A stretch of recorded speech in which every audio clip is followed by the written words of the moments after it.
Welcome to the new season of the Live Your Spa Life show. The Spa in Spa Life stands for Seek Power Always, that divine power within you to do what you're here to do. The theme for this season is Freedom Fighter. Amazing people like you share ways to ensure your freedom physically, financially, spiritually, and in your relationships to create a world-class life. In these times of uncertainty, it's time for you to move past the distractions and start trusting yourself more through your God-given knowingness. No one truly knows better what's best for you than you. In this season, you'll have plenty of examples of people choosing their best life and giving a voice of freedom to those who are also looking to have their best life. Thank you for sharing your precious time with us and being part of the Live Your Spa Life conversation.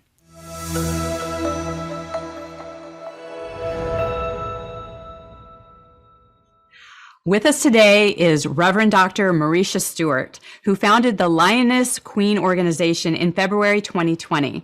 She is a licensed minister, encourager, author, counselor, motivational speaker, influencer, professor, divorce coach, and podcaster, dedicated to helping women recognize the worth of their crown. She is best known for the Lioness Queen Christian podcast, the Lioness Queen YouTube channel, and the virtual monthly I Am Series Women's Empowerment Sessions. Marisha, welcome to the show. Thank you for having me on. Oh, it's so good. I love your energy. I love what you're about. I love that you are a woman of God. And, you refer to a lot about letting go of the residue, right, from the past. And I'd love for you to explain a little bit more about that. So when I was in the thick of my divorce, and God was really trying to help me to work through that. And he helped me to recognize that there's residue that you have. And I really need you to work on that residue so that you don't bring that residue into a new relationship. Mm-hmm. And I think, and so from that, basically, I truly believe we all have residue from our past, whether it is from a relationship, whether it's something that happened in our childhood, whether it was some incident that happened at work that wasn't healthy, or, somebody who hurt us. We develop residue from it, not realizing that sometimes we can still have triggers from it. And if we don't really work on it and really dig deep to figure out what's going on and what needs to be adjusted, what needs to be changed, then it's easy to repeat a cycle. And so that's kind of where it came from. Yeah. Oh, that's so great. And, you've been a lifelong learner. You have, you've obtained 4 degrees, right? So you've learned a thing or two. Where does your drive for learning come from? You know what? That's funny. So ever since I was a little girl, I really wanted to be a pediatrician. Like that was my goal. And when I was a little girl, my mom and I used to have mommy and daughter moments where I had a little rocking chair and I would sit in my rocking chair and we would have talks. Mm-hmm. And my mom always emphasized to me that I could be anything I want to be, just make it up in your mind and do it. And it's something that she said to me all the time. Like that was her mantra, that was her motto. And it was something that stuck. Yeah. What a good mom. Yeah, and I'm telling you, and I don't know, I know that's where the seed was planted, right? And I wanted to be a pediatrician. And the craziest piece was I was terrible in chemistry. I didn't like moles. Anybody, anything about chemistry and moles? I didn't like moles. And so once I figured out that dream wasn't going to come true, then I was like, okay, I need to shift. Let me. So I did general studies, and then I transferred. I went to University of Maryland, and I started learning sign language. And at the time, I learned it very fast. It was a very easy language for me to learn. And I was like, oh, well, maybe I want to be a speech pathologist. I graduated. I applied to grad school, didn't get accepted. That was dream number 2 shattered for me. Then I just kept trying and trying and trying. And I'm telling you, then I became an interpreter. And then somebody was like, oh, well, you need to go back to school. I was like, school is not for me. And she said it to me in a point in my life where my ex-husband and I, we had just had my son, and he was doubting whether or not he made the right decision to get married. Wow. And when she mentioned those words to me, I said, you know what? At this point, I can't sustain myself financially. And so I know a lot of women are, can be in that space where you're in a place where maybe the relationship or the marriage isn't working and you're financially dependent on your husband. Right. And I was like, I can't, like this right here. Because if he ever says this to me again and this doesn't work out, I'm going to be okay. So I went and I prayed about that thing. And so my mom's a pastor. And so I was like, maybe I could do counseling. And then I applied to a school, got accepted right away. I got accepted to Gallaudet University, which is the only deaf school in the United States. And since I was fluent, I was able to attend. I was the only hearing person, actually. Everybody else in the class was deaf. But it was so easy. Grad school was so easy for me. And so I loved getting my master's. I loved getting my PhD. And I was telling this to one of my students, and I was like, oh man, my first dream did come true. I just don't wear a white coat. And so I've always loved being a helper. And I think that is just what I've just been called to do, is just to be a helper. Yeah, I love it. It's interesting how I think there's certain seeds that are planted in us and we think it goes down a certain way, but then life experiences happen, different things unfold, and it just shows up in a different way. And, Marisha, you accepted the Lord at a young age. And as a preacher's kid, that can go either way. Like some people, it's like they get closer to the Lord, and some people, they go totally the opposite direction. There's kind of that cliche that's in and around that. How did you learn for yourself, like who God was and just having that own personal relationship? You know what? I think I'm gonna have to, I gotta say something. Like, I had some battles, right? Although I had my faith, I was living a double lifestyle, as a young person. And it's interesting because I really believe that, I can't learn salvation through my mom, through my dad. I gotta learn it for myself. And I truly believe that's what the Lord does, especially in our early 20s. I hated my early 20s. I had a lot of decisions that were not smart in my 20s. And, and at that age, you're trying to figure out who you are, what you want to do, what you want to be. And you're tempted in every angle, and as a result, I dibbled and dabbled into different stuff. My faith was there, but I didn't have a close relationship with the Lord, and so I had to bump my head a few times.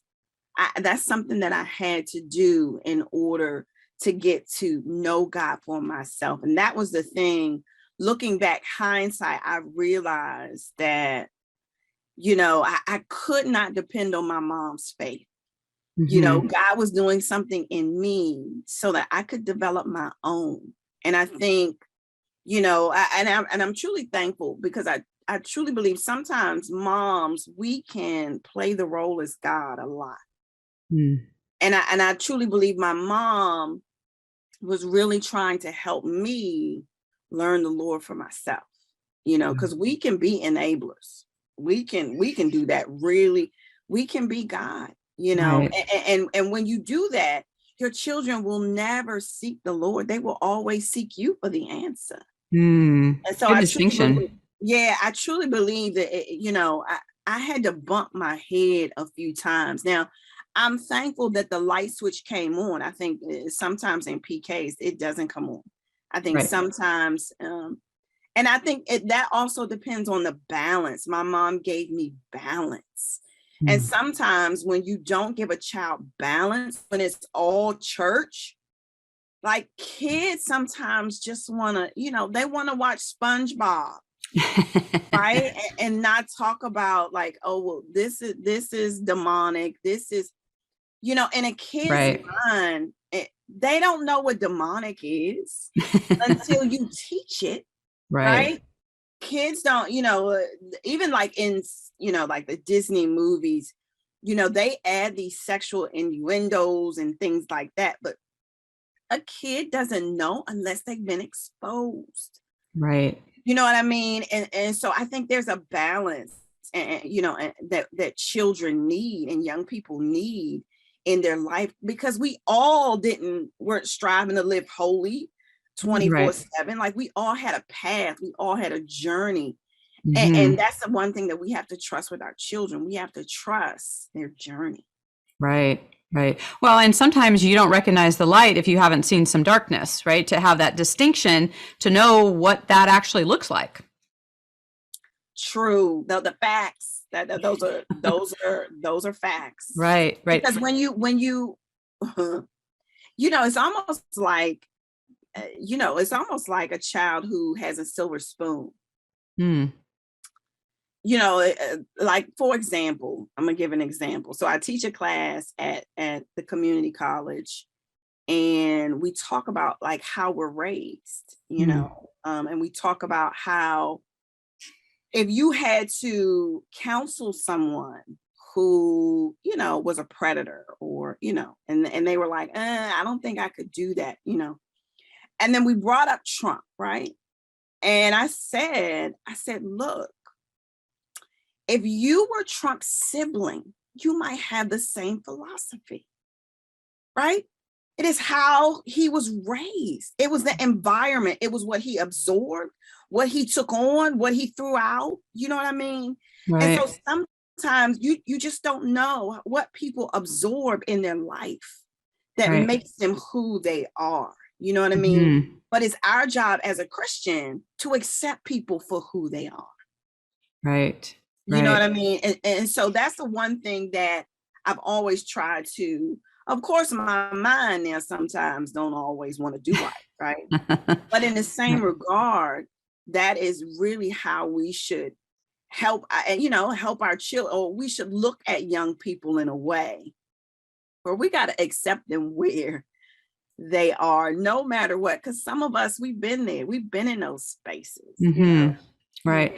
That's a good thing to look at as far as like how you were brought up, because, I was brought up in a pretty middle class family, a Christian family. There wasn't a lot of waves growing up. I went to private school, and then, I didn't grow up thinking I was going to be a police officer, and I did. And it was really during that time that especially I worked an undercover assignment as an undercover prostitute, because we were hunting a serial killer that was killing the prostitutes. And there was a whole different learning curve for me, that I had no idea that people reacted in this way, and that there were these kind of things happening in the world. And it was really a rude awakening from how I was brought up, to really see like how people live day to day, and the choices that they made, and what were some of the reasons behind some of those things. And so sometimes, we go down a path and we don't know what that reason is, other than to maybe get some perspective. And even when I looked at with you having, when you made the decision to go into ministry, that the timing, right? We always laugh about God's timing, and about where your divorce happened during that time. And I think there's an important correlation that happens with that. And I remember coming across a comment that you had said about a shunning that takes place for divorced couples in ministry. And I actually experienced that, because I went through a divorce when I was, I had 2 young daughters at the time. And I remember feeling that I didn't have a place in the church anymore, that there was a judgment, that there were some things in that. And there was a lot of years that I don't know if I was flat out angry at God, but there was just kind of this, I had to go through a learning to really learn those lessons on my own. And for someone who chooses ministry and is going through some of those challenging times, how did you rectify that with God? So I tell you what, I'm gonna tell you. So the one thing that I didn't have that issue as far as the church is concerned. My issue was, I'm a good person. I'm a good woman. I'm a good wife. And so that was my bitterness. right? My bitterness was like, but I'm good. Like, I have 4 degrees. I'm educated. I'm not trifling. I'm not lazy. I'm a good man. Like, I went down my resume. And so my bitterness was that. My bitterness is like, why? And the one thing that the Lord, and I just talked about this recently, one thing that the Lord really helped me to understand, and we talked about this, free will. God gives all of us free will, you know, and within that free will, we have choices. Yeah. Right. He allows us to have choices, things that we want to do and things that we don't. And he said to me, he made a decision that he didn't want to be with you anymore. And that was his decision. And he can make that decision. And I was like, no. I made a vow. He made a vow to me. Till death do us part. He made a vow to you, right? Like, that's not fair. And God was like, but I gave everyone free will. If I didn't give you free will, then what is that? That's manipulation. That's not me. I'm all about love. And in that love, you have a choice. Yeah. And it was in that space where God really had to dig deep. And there had to be a separation for me of, I claimed rejection as my identity. I claimed that as my new name. That was my new narrative. That was my new name. I became rejection. And so in that separation of choice, I'm like, okay, so it's a choice. Yeah. So the fact is, I was rejected, but that doesn't define me. You know, so God had to help me to make that separation of, you know. So was that part of your residue? Yes. That was a part of my residue. And then the other piece to that was, there were certain things that I missed, right? I missed doing couple things. Like, I love doing double dates. We used to have couples come over. And it was like, when I went to church, you know, it's like, I'm in the singles ministry. You know, I've been Mrs. for so long. We were together 24 years. I'm like, I do Miss now. Like, who is Marisha? And that is, and that was all connected to God really trying to break down and separate that bitterness that was in me, because I felt like it's not fair because I'm a good woman. But it wasn't about me being a good woman. It wasn't about that at all. And that's the one thing that the Lord really had to help me understand. It's not about you, boo. It's just about what I'm doing in your next chapter.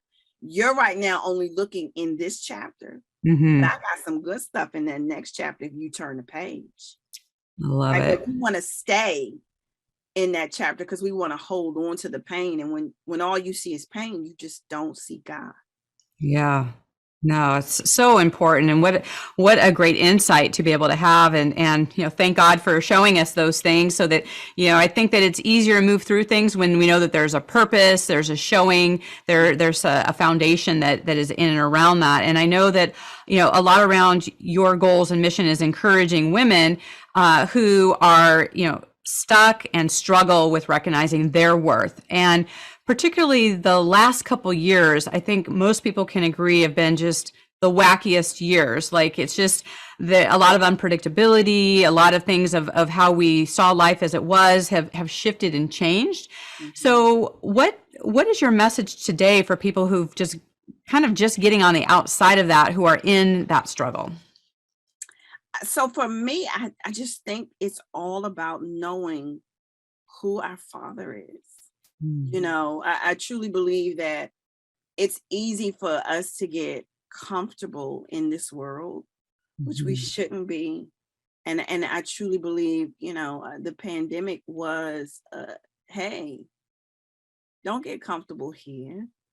I got a better world for you. I have another place for you. Don't get comfortable here. Just keep your eyes on me. I think, you know, the pandemic and this time, you know, was a place, you know, to draw closer to the Lord, you know, but a lot of people, unfortunately, didn't draw close. They got scared. because it's unfamiliar, because it is the unknown, Mm-hmm. But, if we look at history, supposedly almost every 100 years or so, we've had a plague. Yep. Right. And I truly believe that, especially with global warming and so many things are going on, I truly believe God is like, okay, the world needs to pause, Mm-hmm. and slow down, recognize who I am, recognize who you are to me, how much I love you, recognize I got you. But again, when you're afraid, when you are only looking through the lens of fear, you just don't see God. And so, God was speaking a lot during, I truly believe during these past few years, especially with this plague. It's like, hey, I need you to, where's your faith? Your faith Right. is to be in me. You know what I mean? Thank you Mm-hmm. for the vaccine. Thank you for, even if you didn't get the vaccine and you didn't never got COVID, or you got COVID and you didn't get really sick. Hey, God has he has some work in that, And so I just think it's all centered around God and us trying to keep our focus on him. Right, right. It's like you can have fear or faith, but not at the same time. And you kind of see like, hey, well, one is going to actually help you move through things. Another one's going to keep you stuck. So that's a great distinction to be able to have in and around that. Something you said is that before the temperature changes, it has to rain. Do you remember saying that? Not really. I think it was in one of your podcasts. I was listening to some things and I thought, wow, that is really profound. And I just wanted to kind of see about you elaborating a little bit about that because, we think that things are always going to, there's this status quo, but sometimes we think of rain as being a negative thing, but that's also what leads to change. It does. And so the biggest piece is we can't be thermometers. And rain can change a thermometer, right? It can make it cold, it can make it hot. We cannot be a thermometer. We need to be a thermostat. A thermostat is what you set, right? And so God has given us dominion. God has given us power, right? Over anything we go through. We are already equipped, but sometimes the rain has to happen. But when the rain happens, the question is, will you be a thermostat or will you be a thermometer? And so oftentimes when we face trials, we are thermometers because we go hot because we're like, we don't know what to do. And that's what a lot of people did during this pandemic. We got anxious, we got afraid, we got depressed, And the one thing my husband and I did during the pandemic was like, hey, we can't be around people, but we sure can be outside in God's beautiful country. Like we right, because life was still going on the outside. Right. Yeah. Although, definitely we miss that social piece, and we are social beings. Like that's how God created us. But in the same regard, God's beauty is everywhere. And so trying to figure out how to be a thermostat, let me set my own temperature. I'm not going to let the rain set it for me. I'm going to set it for myself. And that is the piece. Because like when you're in it, when you're in the rain, you typically don't like the rain. But rain brings growth. Rain, you know what I mean? It brings growth. It brings growth to grass and flowers and trees, And the rain brings growth in our lives. Yeah, absolutely. That reminds me of one of the things I always like asking my guests because, we get to create the life that we have here and, with God's guidance, that's so helpful. And, but our space means something to us and we live differently in, let's say, our bedroom versus our kitchen or our office. What's your favorite room in your home and why? Oh, that's a good question. You know what? I would have to say where I am right now, my closet. Tell me more about that. Oh my gosh. It is my closet because my closet is where I do my devotionals. It is where I do my podcast. I do my interviews. It is this space. It's almost like my prayer room, It is this space where I can just be quiet in front of God and just hear his voice and I just love it. I just, it gets warm in here sometimes, but I love my closet just because of it just ushers me into a space where nothing else matters but the Lord. I love that. I love it. Well, speaking of sacred space, which one of your favorite Bible verses these days? So Romans 8:28, that is, good soup, bad soup, still will always make good soup, and that is my favorite. I truly believe that in the darkest moments, darkness brings light. Mm-hmm. Even though when you're in it, you can't see in front of you, you can't see behind you. You just don't realize, right, that the light is still there. Yeah, absolutely. That's funny because one of my favorites is in Romans as well, 12:2, about being transformed by the renewing of your mind. Yeah, It's one of my faves. yeah. So good. I love it. This is so good. Well, I mean, you and I could talk all day here, and I know that our listeners are going to want to stay in contact with you. How can they best do that? So you can find me on my website, www.iamthelionessqueen.com. And my Perfect. email is kind of the same, iamthelionessqueen@gmail.com. Got it. Perfect. Well, and as you know, our theme for this season is how we are creating freedom in our life and for the people around us. How are you doing that today? I love that question. How am I creating freedom? You know what? I have to say, creating freedom is connected to your verse, is renewing my mind. And when I renew my mind, I truly believe that I influence others to renew their minds because we can be bound by so many different things. And just with life, like life it's a lot, it really is a lot. But the one thing that I love, somebody asked me the other day in another interview, they said, "What's your definition of courage?" And I said, "Weakness." And that is the peace for me in my weakness. Mhm. God gives me strength. I don't have to be strong.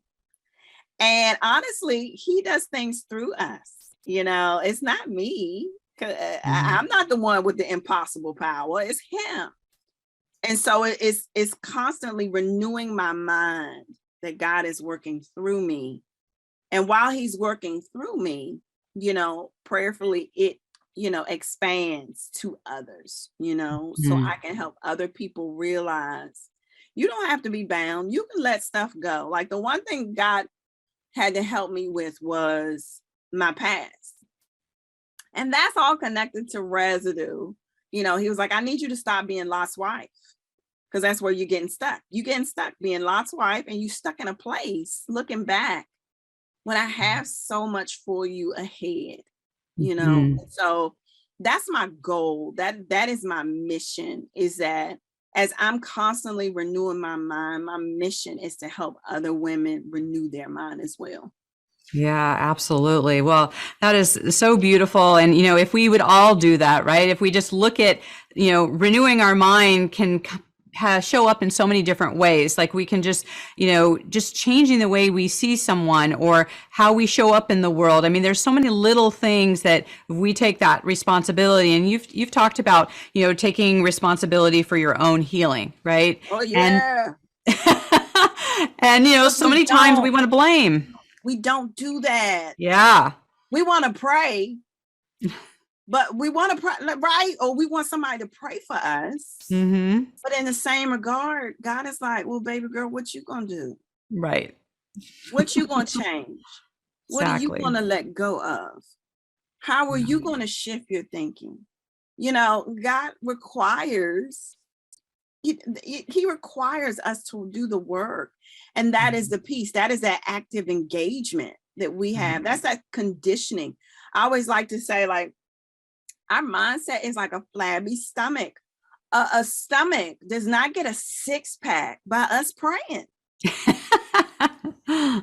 This right here is our flabby stomach. Right. Our mindset is our flabby stomach, and we literally have to renew. That's the conditioning, because it doesn't want to do right. It doesn't want to be right. It doesn't want to live right. It doesn't want to think right. Right. And we have to condition our mindset in a way where we have to hone in and be like, hey, and that's also acknowledging our stuff. We don't want to do that either, but it takes work, Right. it takes coming to the end of yourself. Mm-hmm. And sometimes it's not pretty, it's not pretty, but that's okay. God loves our flaws. He loves right. This reminds me of just, looking beyond, beneath the words of God when he talks about like heaven is, that's part of our mind and earth is our body, right? And those things need to be connected together, and these are the instruments that he gives us, but they're tools. And if we don't use them, right, then he can't help us. He can't help us. We have to apply. That's the application. Right. Right. Faith without works is dead. Yeah, absolutely. You have to apply faith, and it can't be, faith is not using our senses. We use our senses for a lot of things, but our senses also, unfortunately lead us to false assumptions, false narratives, and false realities. Faith is something that we cannot see, cannot smell, cannot taste, cannot touch. Right. It's something in a totally different realm, but you got to believe for it. Right. You have to, we all have a sixth sense, like God has given us. Definitely. Sense in order to be capable of doing anything that we need to do. But it's just hard for a lot of people just to be able to say, hey, I'm gonna do the work, I'm gonna dig in deep. But that's what change is hard, right? Because which is why people resist it. Like addiction, when you're addicted, that shift is challenged because you're challenging your will, you're challenging your flesh. Yeah. Again, flabby, that flabby stomach. Yeah. Well, we'll leave that thought with everyone. Don't have a flabby stomach. Renew your mind. No. Yes, and be open to whatever messages you have. So, Marisha, thank you so much for sharing your wisdom and being with us here today. You're welcome. Thanks for having me. My pleasure. And to our listeners out there, there's plenty of people that need some inspiration, need some faith, need to have some foundation. If any of you have any questions, please don't hesitate to reach out to myself or Marisha. We're happy to support you. Share this and get this out there in the world. And until we connect again, live your spa life. Bye for now. Bye-bye.